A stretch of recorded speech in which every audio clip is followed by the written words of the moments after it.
Mayroon pong paalala sa kaibigan dahil po sa nakita nila, lalo na ngayon grabe po ang problema po sa ating bansa dahil sa sobrang mahal na po ang bilihin.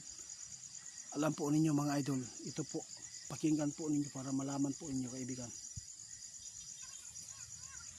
Kaibigan, bakit po? Ano po bang problema po dyan? Salamat po.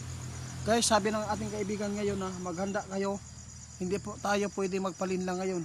Kasi kapag ang tao nasa kahirapan, mayroon po talagang mga tao na mga demonyo na ginamit ngayon na magkukunwari na mayroon po silang ibibigay sa inyo na tulong pero may kapalit po yan. Kaya ingatan po ninyo ang ating dignidad mga idol.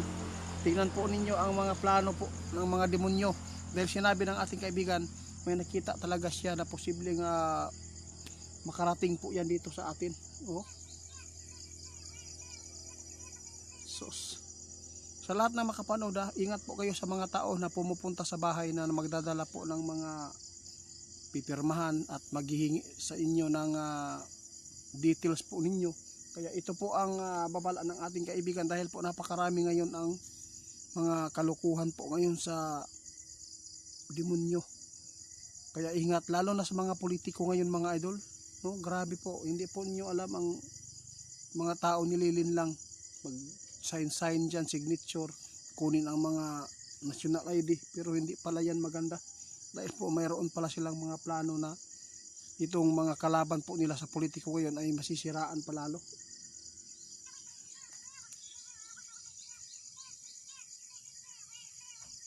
Yeah.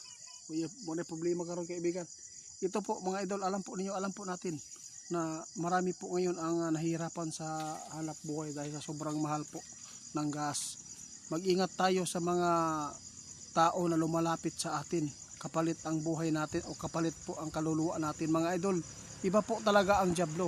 Kapag nasa kahirapan ang tao, doon po sila magpaplano kung ano po ang gawin po nila panunukso sa tao. Kaya wag tayo magpalinlang mga idol yung mga taong pumupunta sa bahay nyo na mayroon pong iaalok. Kasi nakita ni kaibigan ngayon, nakita po ng ating kaibigan na ulitin ko na kikilos po ang mga demonyo dito. Yun po ang tandaan po niyo. Mag-ingat po tayo mga magulang.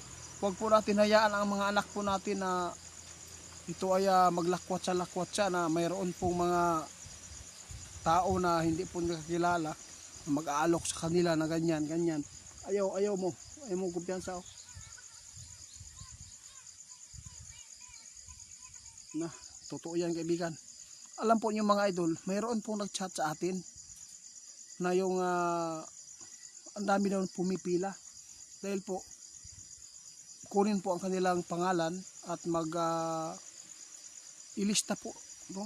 Ililista ang pangalan nila. Pagkatapos may ibibigay po daw na kapalit, may pira daw ibibigay na malaki.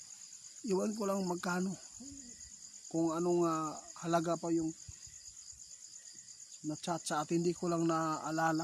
Kaya mag-ingat po kayo, wag po kayong padalos-dalos na pumirma at magbibigay po ng details nyo dahil po pwede kayong masira dyan, di ba?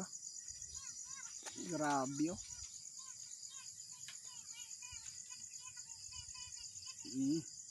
Mga idol, tulad po ngayon, sinabi ng ating kaibigan, lahat po ng mga tao ngayon, kailangan po maging alisto tayo.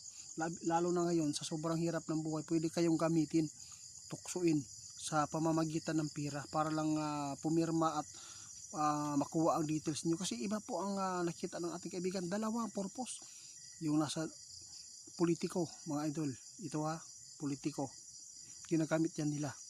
At saka tulad po ng mga anti-Kristo ngayon, lumalapit ngayon sila sa tao ngayon dahil po sa hirap ng buhay, posibleng mag-alok sila para magiging membro kanila. Kaya mag-ingat tayo.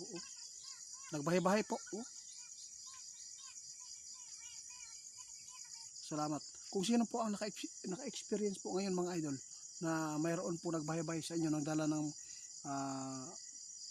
papers para yun, ilista ka, tapos kunin ang details mo, tapos may ialok sa inyo na may ibibigay sa inyo pagkatapos po inyong lagdaan po yung mga basta yun po ang ibig sabihin ng ating kaibigan kung ano man po ang mga tao na pumupunta sa bahay niyo, huwag po ninyong entertainin kasi napakarami ngayon ang mga modus na pwede po tayong mabiktima at pwede tayong magsisi o pagsisihan natin yung kung bakit tayo nadala. Ingat po kaibigan.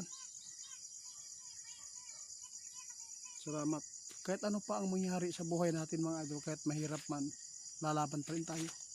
Kapit lang tayo. Huwag tayong kumapit sa patalim dahil napakahirap po yan. Kasi material na bagay, kumapit ka ng patalim para lang makakain pamilya mo. Wag. Diskarte tayo yung mga idol. Huwag tayong magpalinlang. Dahil po ang diablo ay gagamitin kaagad yan ng demonyo ay yung tao na nasa kahirapan. Gagamitin madali talaga matusok at marami talagang pwede nilang magiging membro. Yun po ang sinabi ng ating kaibigan, kaya ipinapaabot nito dahil po mayroon tayong nakuha mga impormasyon din na mayroon pong nagbaybahay na maglilista kunin ang pangalan dahil mayroon po daw ibibigay. Ingat po kayo dyan dahil po mga modus po yan ng mga demonyo kasi gusto po nila na mayroon pong mga tao na masiraan, no? Salamat kaibigan.